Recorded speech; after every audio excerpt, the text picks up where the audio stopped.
règne de François Ier, le beau ferronnier. Paraît que la fille du grand prévôt avait un petit gigolo. Elle s'en allait près de lui quand venait la nuit.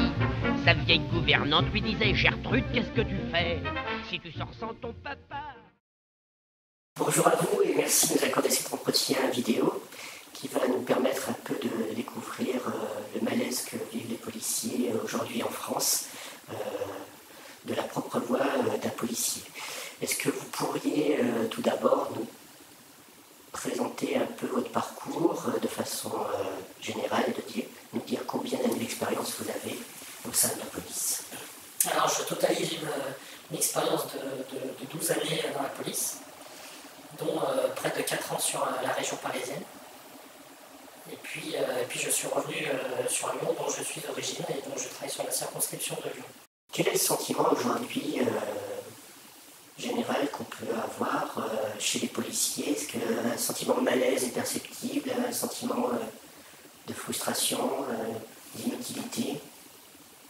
Alors justement, on pourrait ressentir tout à la fois, puisqu'on est assez différents aujourd'hui. Là où il pouvait y avoir une cohésion il y a quelques années, c'est plus vraiment le cas aujourd'hui. Et on va dire qu'à l'image de la société où on crée le communautarisme, c'est un peu pareil chez nous. Bon, il y a des petites communautés et il y a un malaise où des gens, d'autres policiers ne se sourient plus, ne se disent plus bonjour. Il y a un réel malaise quand on arrive dans un commissariat où tiens, de quel clan tu fais partie, etc. C'est assez malsain. Après, par rapport au boulot, forcément, il y a un malaise par rapport au boulot, c'est évident. Par rapport à la politique du chiffre qui est instaurée, par rapport au recrutement lié à ça, justement. Et donc, ouais, le malaise, il est de tout ordre. Cette politique du chiffre, elle existe vraiment? Elle se sent... Elle a été, entre guillemets, imposée à un moment donné, et puis maintenant, elle fait partie d'une culture. C'est une coutume, ça a été imposé à un moment donné, et qui fait qu'on a réussi à éduquer le policier qui est rentré il y a quelques années, il y a très peu de temps, les 3, 4, 5, 6 dernières années. Depuis que ce policier-là il a été recruté, il est arrivé sur le terrain, il est parti avec cette habitude instaurée. Et donc aujourd'hui, il faut qu'il interpelle tout et n'importe quoi. Voilà, des choses qui ne servent pas à grand-chose, qui ne vont pas changer les mœurs, et puis qui empêchent le fonctionnaire de police d'être sur la voie publique et qui est à ce moment-là en salle de rédaction pour rédiger son procès-verbal. D'accord, ça peut être des procès-verbaux de quel type?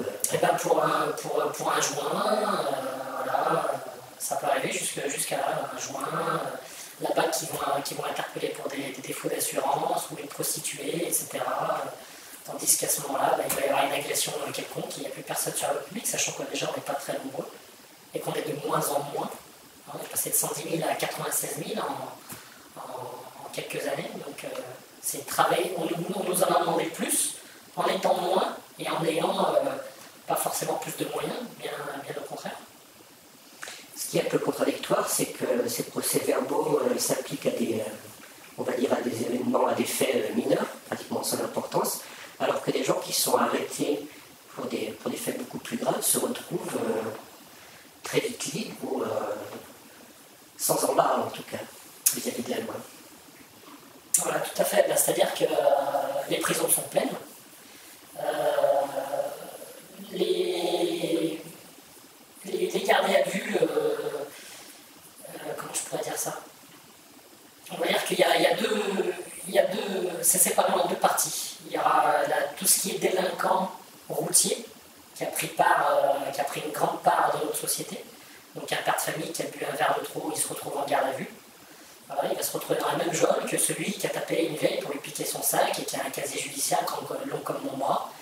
Et donc partant de là, c'est vrai que c'est assez dérangeant de voir toutes ces délinquances entre guillemets se mêler et où on voit des gens honnêtes et des gens qui profitent un peu du système, qui sont finalement dans les mêmes geôles et qui vont être confrontés à la justice pareil, sachant que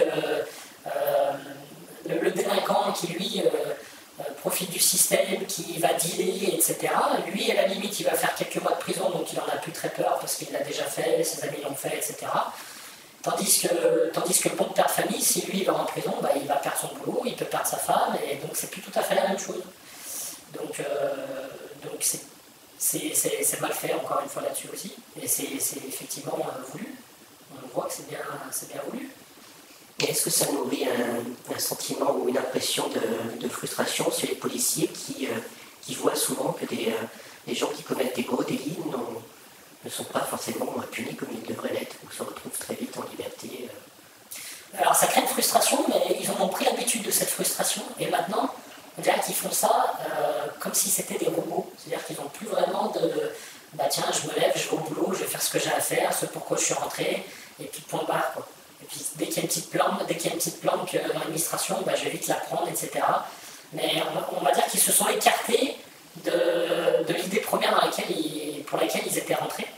Et donc ils sont devenus, on devient vite à part. On devient dans la société, on est un flic. On a un flic, t'as un flic, tu verbalises, tu fais ci, tu fais ça, on pense différemment, on pense pénalement, quel est notre cadre légal pour pouvoir intervenir, etc. On pense plus comme un kid à moyen. Et donc ça aussi, effectivement, c'est fait exprès, quoi. On a parlé de la pression du chiffre par rapport aux procès-verbaux. Quel autre type de pression peut-il exister dans la police? Qu'est-ce qui est dur à vivre au quotidien pour un policier? Alors le chiffre s'explique aussi par tout ce qui est lié à la hiérarchie, qui elle a des objectifs à remplir en fin d'année, et dont leurs ordres iront dans le sens d'interpeller plus de ci ou plus de cela. Donc il y a des collègues qui étaient d'excellents flics de terrain, qui passaient du temps sur une enquête, et ils étaient volontairement démis de ces enquêtes-là en leur disant bah, tu devrais plus faire ci, plus faire ça. Bah, ce qui a nécessité pas mal de collègues en dépression, puisque finalement on leur disait de ne plus faire correctement leur boulot. Et donc ça n'allait plus avec leur conviction. Par rapport à leur vocation, il y avait un distinguo. Voilà. Et donc aujourd'hui, c'est ça qu'il y a en fait finalement, c'est que ça arrive à convaincre un tas de collègues qui font leur boulot pour avoir un salaire à la fin du mois, donc c'est important de le faire, et qui deviennent changés par le système. Et puis les autres, un peu plus comme moi, qui deviennent marginaux, et puis qui sont plus vus pareil, qu'on laisse de côté, de toute façon on ne demande rien. Est-ce qu'on vous le fait sentir, quand vous êtes considéré comme marginal, est-ce qu'on vous fait sentir que vos initiatives ou votre travail n'est pas forcément bien vu, ou est-ce qu'on vous fait sentir que ce qu'on attend de vous, c'est que vous restiez dans le moule et que vous ne fassiez pas de vagues? Alors on nous fait le ressentir à partir du moment où on nous mute. Voilà, où effectivement, dans certains services, on leur fait comprendre qu'ils sont les dernières roues du carrosse, que ça ne veut bien ce qu'ils font. Et on les met dans des services un petit peu, dans des services dits des services placards, pour pas qu'ils fassent soit des bourdes, soit qu'ils puissent faire ce qu'ils ont envie de faire, à savoir pas grand-chose. Bon, malgré tout, il y a très peu de places disponibles de ce genre-là. Donc malgré tout, ils sont sur la voie publique et puis ils font le minimum. Donc ils vont verbaliser, ils vont faire des petites infractions de rien du tout pour être tranquilles, pour faire leur part du travail quotidiennement qu'on leur a demandé, et puis ça s'arrête là, quoi. Mais sans conviction, sans rien du tout. Donc on peut dire aujourd'hui que la police a été déshumanisée, puisqu'ils font des choses par automatisme pour être tranquilles, mais ils sont, voilà, on pourrait dire, d'un point de vue général, qu'on ne fait plus les choses avec envie, avec cause humaine, quoi. Voilà. Il y a un stress, on nous en demande plus, les polices secours, alors, on les envoie sur un tas de missions qui font qu'ils n'auraient pas le temps de finir leur paperasse, etc. Donc du coup, c'est vrai qu'ils ont plus ce côté humain, et c'est ce que l'on retrouve quand on est dans les commissariats, où ils oublient même de nous dire bonjour, tellement qu'ils sont excédés. D'accord, il n'y a plus d'esprit de corps dans la police? Non, de moins en moins, tout a été fait pour nous diviser, avec des carottes comme la qualification de brigadier, où on nous a clairement expliqué à l'époque que ce n'était plus un grade mais une qualification. Alors aujourd'hui, il faut passer des tests malgré tout pour avoir cette qualification. Pour avoir le grade au-dessus, il faut encore passer des examens, etc. Sachant que dans le corps des officiers, eux, ils n'ont aucun examen à passer. Leur déroulement de carrière, il est fait. Ils seront lieutenants, capitaines, commandants, alors que nous, on a sans arrêt des entretiens, des concours, etc. Ensuite, il y a tout ce qui est syndicat. Et là, à ce moment-là, c'est encore une fois divisé pour mieux régner. Donc on peut le ressentir avec un syndicat majoritaire et un syndicat qui l'est moins, et puis l'année 5 ans après, c'est le contraire, etc. et qui signent en fait tout ce que le gouvernement décide de nous enlever. Donc on a de moins en moins d'avantages, on peut même dire qu'il n'y en a plus. Voilà. Donc tout ce dont on s'est battu à un moment donné, on ne l'a jamais eu, mais en plus de ça, on perd tous nos acquis. Est-ce qu'on peut dire aujourd'hui que par rapport à ça, il y a vraiment une cassure entre la police de base, de terrain, et la hiérarchie? Est-ce qu'il y a vraiment une cassure avec des intérêts qui divergent entre d'un côté des gens qui sont carriéristes et de l'autre côté des gens qui ont peu d'espoir d'évolution et qui se réservent à ce qu'on leur demande de faire? Alors comme la carotte elle prend bien, on a des carriéristes même dans le corps de base, qui est le corps, ce qu'on appelle le CEA, qui d'ailleurs a changé de nom, puisque avant c'était le corps de maîtrise et d'application, et maintenant c'est le corps d'encadrement et d'application, c'est-à-dire qu'on a pris un critère qui était un critère des officiers qui nous a été donné, sans que notre salaire ait été augmenté. Et donc il y a des carrières chez nous, puisqu'ils vont devenir brigadiers, mais on leur dit vous serez brigadier dans 9 ans, à part si vous êtes muté à Paris, etc. Donc finalement on les paye pas à leur juste valeur tout de suite, mais on leur donne la responsabilité du grade, sans qu'ils ne puissent profiter du salaire. Et puis après, ils ne s'arrêteront pas là, ils décideront de passer chef, ils décideront de passer major, etc. Donc ils vont dans la direction, dans le sens de la hiérarchie, qui elle-même va dans le sens du corps des patrons, etc. etc. Donc il n'y a plus vraiment de côté conviction liée à l'humain, liée au bon sens, mais plus par rapport au système dans lequel on est, qui est dépourvu du bon sens. Et on sent vraiment ce décrochage de la hiérarchie par rapport à sa base, un éloignement. Ouais, mais effectivement, les officiers ont été plus proches des gardiens, du corps de maîtrise d'application, et c'est plus du tout le cas. Il y a vraiment un fossé, d'ailleurs il y a de moins en moins d'officiers. Bon alors c'est moins vrai dans les services civils, où finalement les officiers sont en civil pareil que le gardien, le brigadier ou le chef. Donc il y a une meilleure entente, il y a une meilleure cohésion dans des cellules dites spécialisées, comme anciennement les BURS, les STUP, etc. Donc là il y a un peu plus de cohésion. Malgré tout, la mauvaise ambiance se fait ressentir dans tous les services. Et par rapport au judiciaire, donc là on a parlé du rapport. Du côté administratif. Ouais. Est-ce qu'on sent aussi cette cassure par rapport au domaine administratif et judiciaire quand il y a une intervention qui est faite? Est-ce que les policiers sentent qu'ils sont suivis par le judiciaire ou il y a, là aussi il y a une cassure qui fait que la machine ne fonctionne pas? Alors du point de vue judiciaire, il n'y a pas vraiment de lien, si ce n'est le parquet, donc le procureur avec les OPJ, les officiers de police judiciaire, qui forcément ont un contact téléphonique, puisque lorsqu'un individu est interpellé, il y a forcément un appel au parquet pour savoir ce qu'il en sera, s'il sera déféré ou pas, etc. Donc il y a forcément un lien entre le procureur et l'OPJ, c'est évident. Après, ça va dans le même sens, c'est-à-dire c'est toujours plus du travail, donc de la pression, c'est speed, c'est stressant, on oublie les fondamentaux que sont la politesse, le sourire, la réflexion en prenant notre temps, etc. Et donc non, c'est global en fait, c'est vraiment global, il y a une pression, il y a une mauvaise ambiance qui se ressent, et je pense que c'est pas forcément ressenti que dans notre métier, mais à l'échelle nationale. Et par rapport aux peines appliquées, vous voyez des délits tous les jours, des crimes tous les jours, est-ce que vous avez le sentiment qu'ils sont correctement traités, correctement punis? Ou est-ce que vous assistez à des choses aberrantes de gens qui se retrouvent? Il y a des aberrations, il y a une disproportion dans le châtiment, entre guillemets, c'est évident. Mais encore une fois, les prisons sont pleines. Donc en fait, celui qui devrait purger une peine de 2 ans, il va en faire beaucoup moins, parce qu'on va essayer de libérer sa place pour quelqu'un d'autre, etc. Et puis après, les prisons sont devenues entre guillemets plus humaines. Donc c'est pas du tout un sévice que d'aller y passer quelques mois, pour certains en tout cas, pour d'autres c'est évidemment une punition. Mais bon, on voit que le système il s'est essoufflé depuis fort bien longtemps. Et que le policier, de manière générale, de manière globale, il est vraiment décourager. Voilà.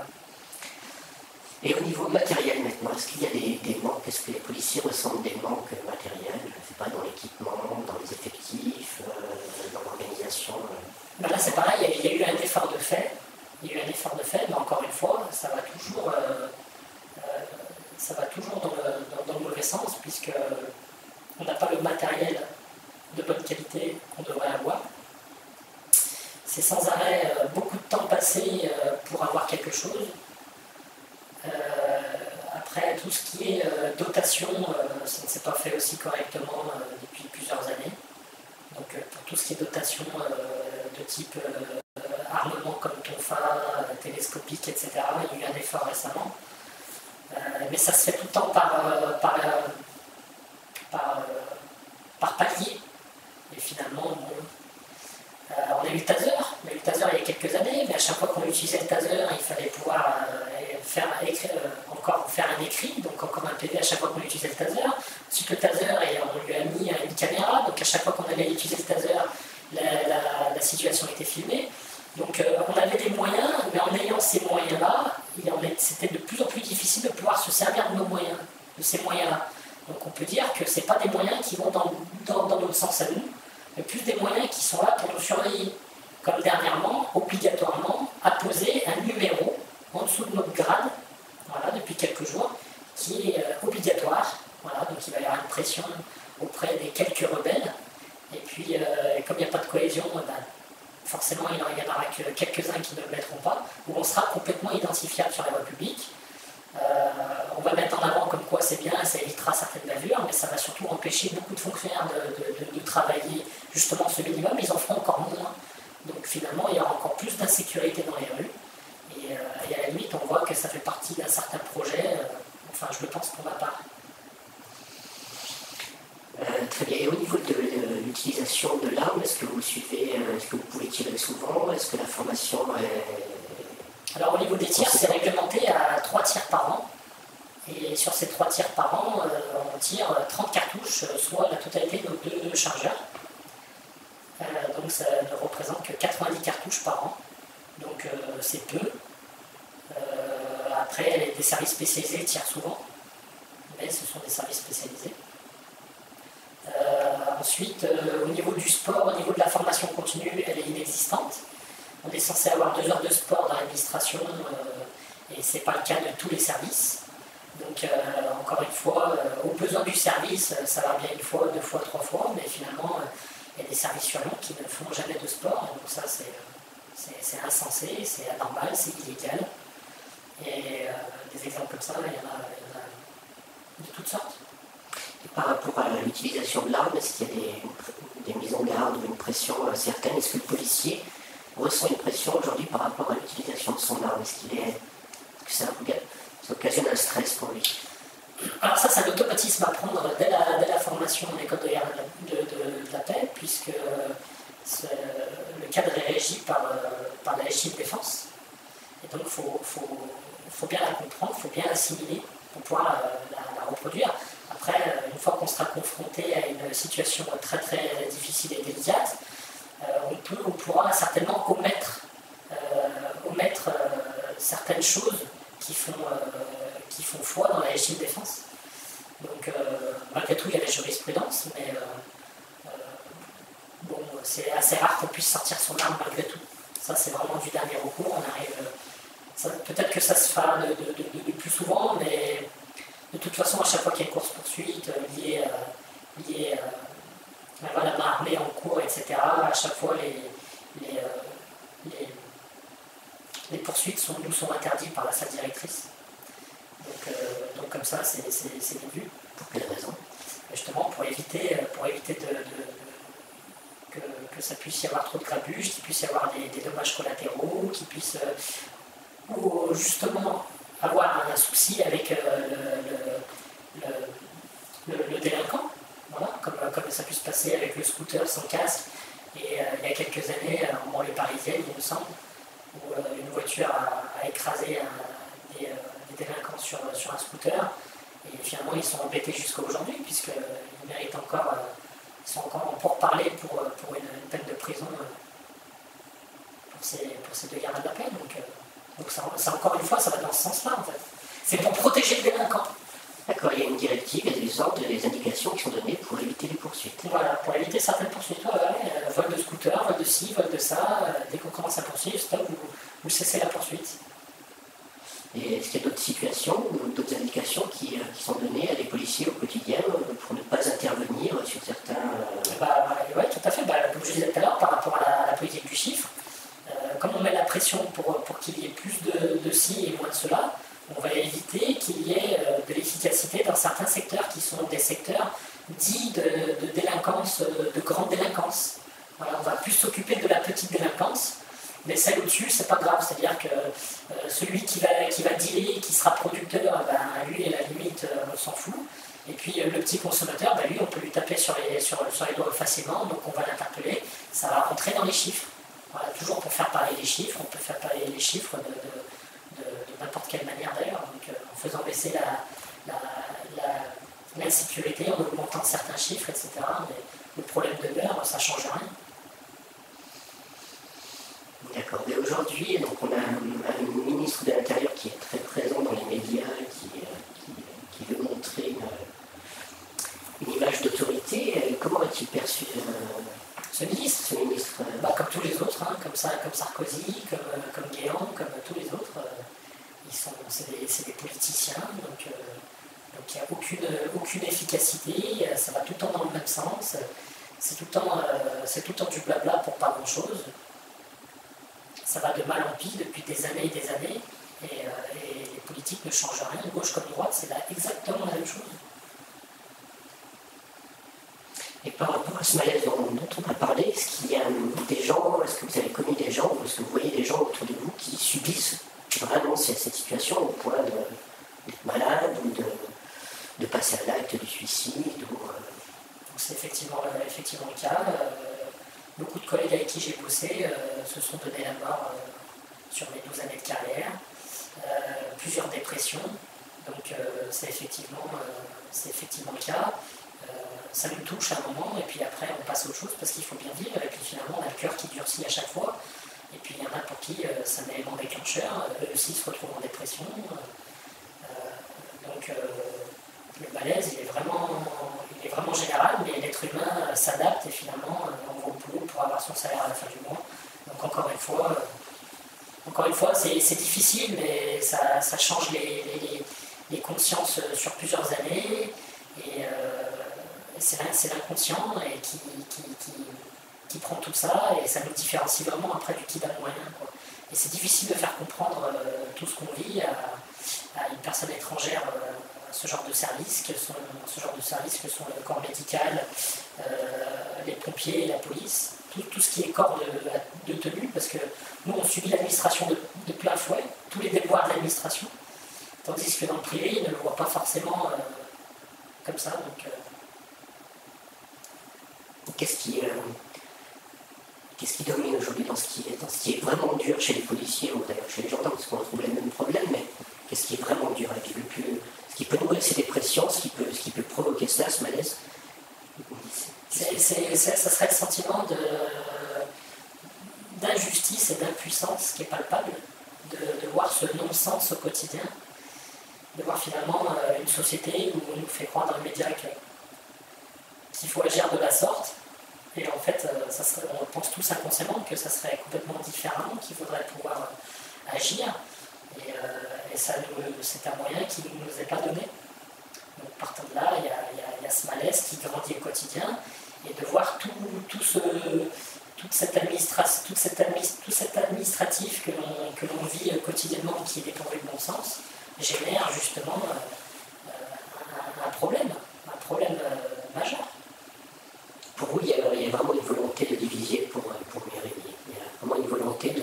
Il est fait à tout niveau, ouais. Entre, comme je disais tout à l'heure, la petite carotte pour avoir une prime à la fin de l'année, les qualifications brigadiers, les syndicats, donc c'est toutes des petites choses qui arrivent à nous diviser, et finalement on est réunis sur pas grand chose, si ce n'est la mort d'un collègue. Voilà. Avant il y avait de la cohésion, on arrivait à faire des bouffes tous ensemble, des dépôts. c'est quelque chose qui devient limite interdit, puisque à chaque fois qu'il y a un pot, il faut faire un rapport. Bien sûr, l'alcool est proscrit. Il y a plus, tout a été fait pour qu'il y ait plus de cohésion, pour que puisse naître une inefficacité policière. C'est vraiment ça. C'est vraiment l'inefficacité policière qui est existante aujourd'hui. Et donc, ça ne sert à rien que de vouloir plus en faire, parce que de toute façon, le jour où il y aura un loupé, l'administration, elle, ne nous fera pas. Donc c'est le cas de beaucoup de collègues qui trouvent leur virilité dans ce métier en pensant avoir des pouvoirs, et finalement, ils pensent qu'ils vont tirer leur épingle du jeu, et finalement, ça les divise d'autres personnes comme moi qui seront plus lucides et qui verront que ça ne sert à rien, et qu'on ne va pas changer les mœurs à notre niveau. Et par rapport à la population civile, dans votre travail au quotidien, est-ce que vous avez senti une évolution de la considération que vous avez? Et est-ce que vous avez... est-ce que les policiers ont parfois une certaine honte à procéder à certaines arrestations pendant les manifs, ou à mettre certains procès-verbaux? Est-ce qu'il y a une gêne de la police vis-à-vis de Bien sûr, il y a une gêne de plus en plus grande, mais encore une fois, c'est auprès de certains collègues, mais pas tous. Puisque comme il n'y a pas de cohésion, il va y avoir une scission dans les pensées. Donc le dialogue va permettre mais c'est pas forcément évident. Et puis même si on a pris conscience de certaines choses, il y a aussi le déroulement de carrière, donc il ne faut pas non plus aller... il faut obéir tout simplement, on ne nous demande pas de réfléchir, on nous demande d'obéir. Voilà, il faut interpeller, il faut faire ci, il faut faire ça, vous êtes payé à la fin du mois, en gros, c'est comme ça, et c'est comme ci. Et ensuite, déroulement de carrière, si vous êtes un bon fonctionnaire, vous devez passer les qualifications, vous devez faire ci, vous devez être dans le moule pour être, entre guillemets, bien vu par la hiérarchie qui elle-même a une hiérarchie, etc. etc. Pour en revenir à notre ministre, il s'est lancé dernièrement dans une campagne anti-dieudonnesque, on va dire. Est-ce que vous en parlez entre vous dans le corps de police? Est-ce que vous parlez de Dieudonné ou d'égalité et réconciliation? Est-ce que vous en parlez entre vous? Est-ce qu'il y a une certaine solidarité ou alors une critique? Certaines personnes comme moi sont sensibilisées par tout ça, donc effectivement, je mène ma politique en essayant de plus possible d'en parler à mes collègues, et donc j'ai réussi à sensibiliser un maximum de personnes qui elles-mêmes sensibilisent, et c'est vrai que dans certains services, on en parle, mais ce n'est pas le cas de tous les services de Lyon, évidemment. Il y en a pour qui c'est complètement abstrait, secondaire, ils n'en parlent même pas parce que déjà ils ont assez de boulot comme ça, de 4h50 jusqu'à 13h, entre guillemets, ils ne vont pas débander. Et puis la veille, ils ont travaillé l'après-midi, donc ils sont assez fatigués, ils ont fait une bascule.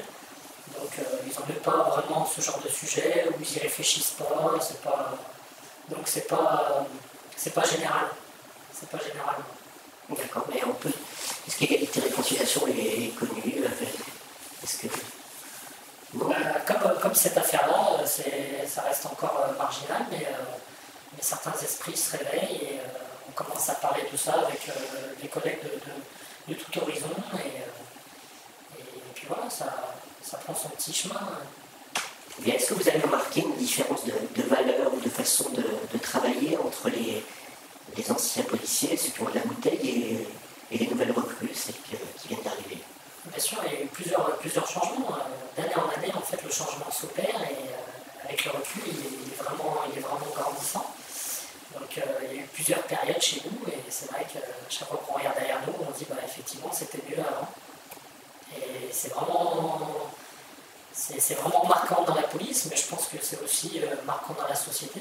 Mais dans la police, ça se fait vraiment ressentir, puisque à chaque fois on est un objet politique, donc il y a des changements qui se font chez nous, des créations de services, des changements de structure, de services, toujours plus policiers, puisque finalement nous sommes surveillés comme le lait sur le feu.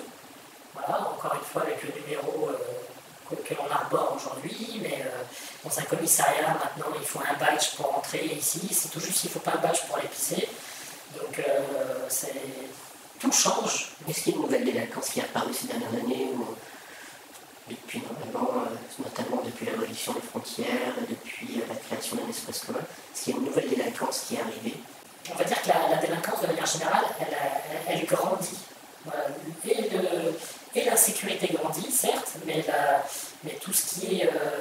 tout ce qui est délinquance à tout niveau en fait grandit. Il n'y a pas de... On dirait que les gens sont au bout, c'est-à-dire que même d'anciennes personnes honnêtes deviennent délinquantes. Et puis maintenant, la délinquance frappe aussi de plus en plus jeunes. C'est-à-dire que 16-18 ans, maintenant, ça va en deçà des 16 ans. Et c'est pas une nouvelle délinquance, mais une évolution. C'est-à-dire que même sur les mœurs liées à la sexualité, on retrouve maintenant des viols de gamins contre 16 et 18, mais même encore en dessous, qui vont faire des tournantes, etc. Des attouchements, les mœurs ont vraiment changé, puisque c'est le cas d'une fille qui est venue déposer plainte pour le vol d'un portable, et puis à un moment donné, on lui a fait croire qu'on pourrait lui revendre son portable si elle faisait une fellation à la personne. Elle l'a fait, mais elle n'a pas eu son portable. Donc elle a été déposée plainte pour portable. Et puis finalement, après enquête, on a compris qu'il y avait viol, puisque c'était une pénétration, et en fait, elle, dans sa tête, c'était pas vraiment un viol, quoi. C'était pour récupérer son portable, c'était quand même dégoûtant d'entendre ça, en fait, que les mœurs, ça évolue aussi vite. Est-ce que toi, personnellement, tu as l'impression que chez les nouveaux qui arrivent dans la police, c'est des gens qui sont tout de suite désabusés, qui sont aucune illusion, ou si au contraire, il y a encore des idéalistes, ou même si il y a un espoir qu'il y ait une prise de conscience, une nouvelle prise de conscience au niveau de certains problèmes par les jeunes qui arrivent dans la police. Par rapport au recrutement dans la police, ça a refait la société, donc on trouve vraiment de tout aujourd'hui. Des petits, des gros, des musulmans, des homosexuels, on trouve vraiment de tout. Ensuite, il n'y a plus vraiment de vocation. J'ai plus l'impression qu'ils viennent pour avoir un salaire à la fin du mois, et à l'entretien, au test psychologique, au test ça passe à travers, puisque, encore une fois, moi j'aime à penser que ça fait partie d'un projet de créer une efficacité policière. Donc parmi mes nouveaux collègues, on ne perçoit pas forcément des gens qui ont la flamme, et ils auraient surtout la flamme d'obéir aux ordres, de faire tout et n'importe quoi de ce que le système désire. Et donc ça contribue à la mauvaise ambiance. La peur du policier aussi. Non, ça fait de moins en moins la peur du policier. Le seul qui a peur du policier, c'est celui qui paye ses impôts. Voilà, c'est encore une fois, c'est celui qui a bu un verre de trop. Lui, il a une vie responsable et raisonnable, et il est père de famille, il a des crédits à payer, il a ses impôts, etc. Donc lui, il craint pour son permis.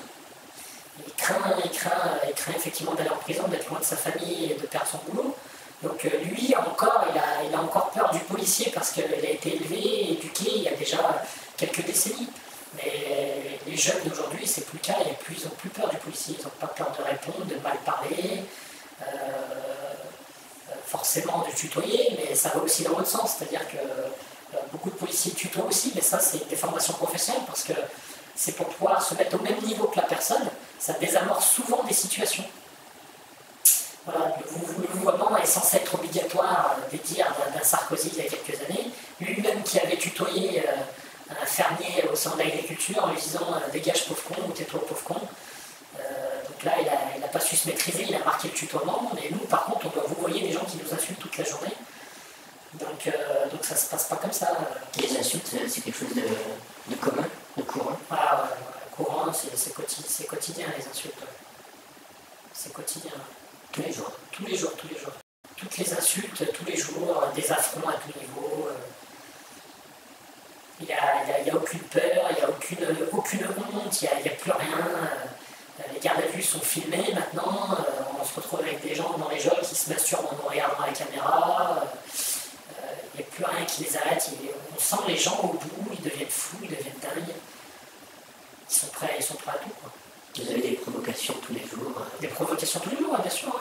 On ouvre les geôles, dès qu'il y en a un qui veut faire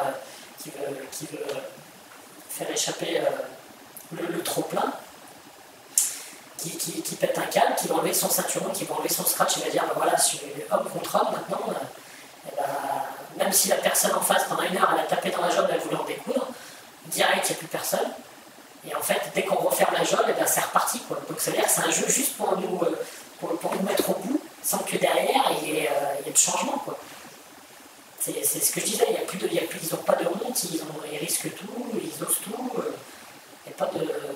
ça leur pose aucun souci. Est-ce qu'il y a des services qui sont plus exposés à subir ça, ces provocations, ces insultes, tout le monde est concerné? Tout le monde est concerné, mais ceux qui en sont le plus exposés, c'est les services de voie générale, donc la police secours généralement, qui intervient sur son secteur pour tout et n'importe quoi selon les appels du 17. Et donc elle est confrontée directement au mal de la société et aux gens qui souffrent et qui pètent un câble, qui sont chez eux, qui harcèlent leurs femmes, leurs ex-femmes, qui violentent les enfants, qui s'embrouillent avec la caissière. Il y a vraiment de tout et ça déborde. Ça déborde. C'est censé être de la délinquance, mais Ça arrive plus de psychiatrie que de délinquance. c'est cette petite délinquance qui est finalement une exaspération du kidam. Et finalement, on laisse tranquille la grande délinquance. Voilà.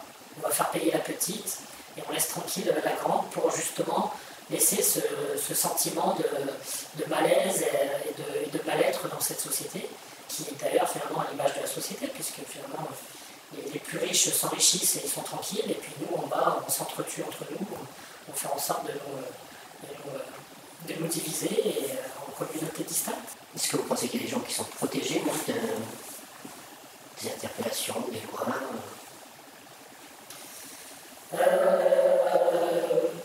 des gens qu'on ne touchera pas? Des personnes qu'on ne touchera pas, oui, ça, c'est évident. Plus elles sont importantes, plus elles sont intouchables. Après, si on doit donner l'exemple lié au mouvement de la quenelle, ou si l'individu ont séquestré un autre individu dans un coffre, l'ont violenté, on sait que derrière, il n'y a pas eu de sanction. Ils sont libres. 2 ont été mis en examen sur les 6, mais restent libres. Donc il pourrait y avoir des représailles, mais on les a malgré tout laissés libres, alors que dans d'autres affaires, ils seraient partis directement en prison, le temps que le dossier soit instruit jusqu'au bout. Et pour terminer, votre avis personnel sur l'égalité-réconciliation, la démarche de la Soral ou même de Dieudonné, puisque aujourd'hui on est dans la même galère? Moi j'ai été sensibilisé par égalité et réconciliation, le libre penseur, Dieudonné, etc. depuis déjà 2 ans, où je suis à fond dedans. Donc c'est vraiment quelque chose qui laisse entrevoir un certain optimisme malgré tout. On en parle de plus en plus, donc c'est un combat qu'il faut mener, entre guillemets, en essayant le plus possible de communiquer, de pouvoir sensibiliser les gens. C'est un travail quotidien pour réinformer les gens qui se laissent avoir par le métro boulot dodo et le soir même ils sont incapables de réfléchir devant les infos et boivent et mangent ça comme si c'était la messe. Et donc c'est un travail supplémentaire au quotidien, mais qui se fait avec passion. Et ce sont mes convictions. Et entre guillemets, c'est tout ce que j'ai perdu comme conviction dans mon métier, je le retrouve là-dessus et je fais mon métier maintenant très différemment, plus dans le social. Je communique plus avec la population.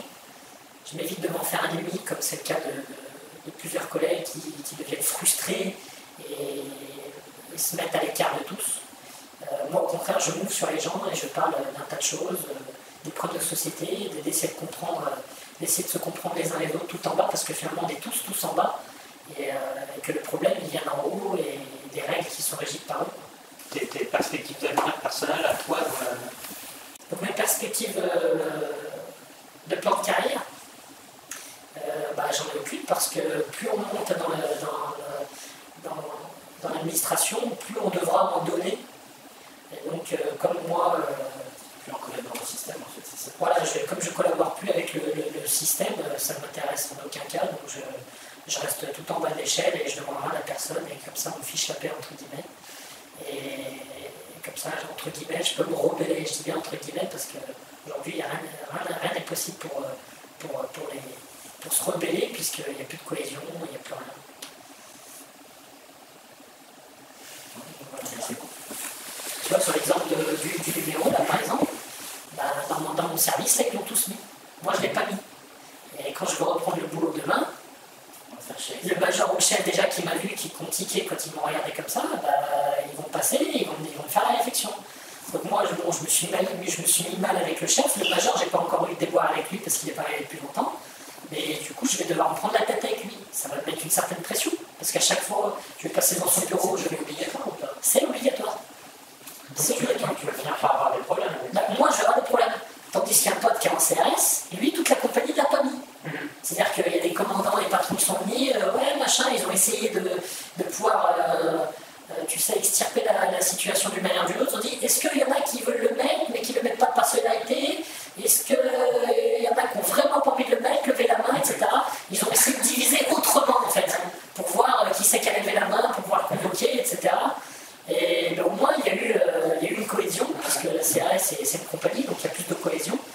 Et du coup, ben, ils ne l'ont pas mis.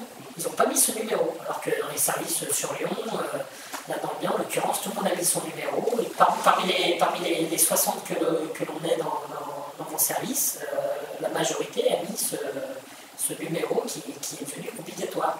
Sans se concerter, sans dire on le met, on ne le met pas. En fait, ils sont devenus je m'en foutistes. Ils s'en foutent, ils sont dans le système, ils sont dans la pression administrative.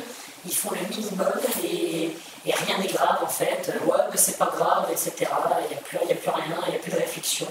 Tout le monde s'en fout. Donc pour ceux qui réfléchissent, qui sont un peu plus lucides et qui sont un peu rebelles et qui ne le mettent pas, bah, forcément, ils sont visibles et ils sont cassés le cul, entre guillemets. Quoi. Ce numéro, il a coûté 4 €.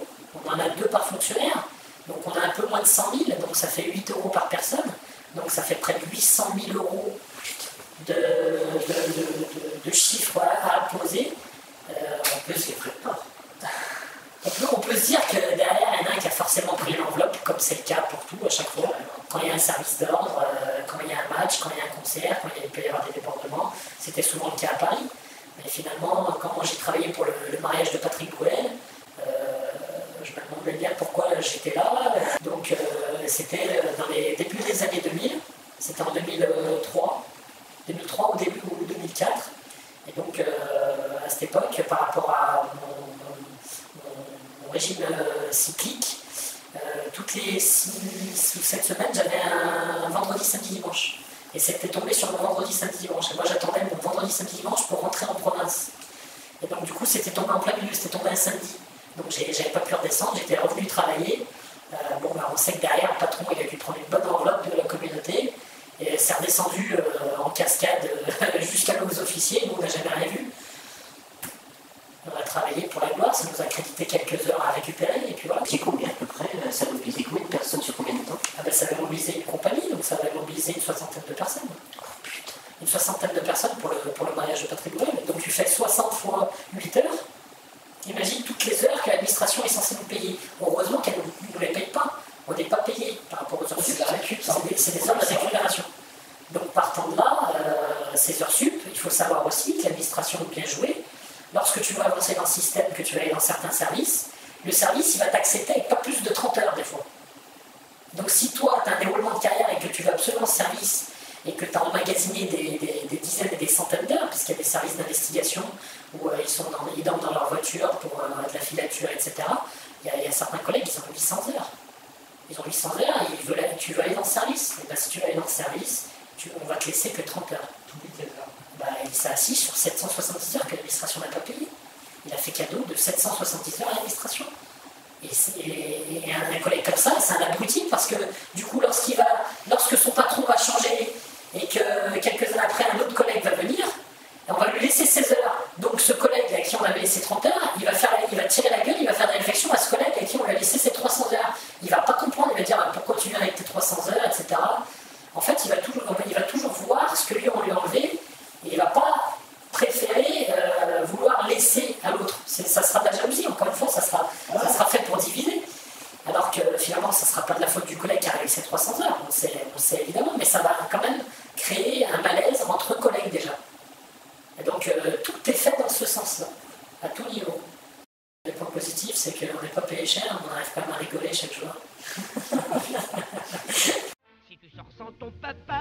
Méfie-toi de la papa, méfie-toi de la papa, de la patrouille. Car son chef, le grand Popol, n'aime pas qu'on batifole. C'est un type qui se pousse du col et qui boit des alcools.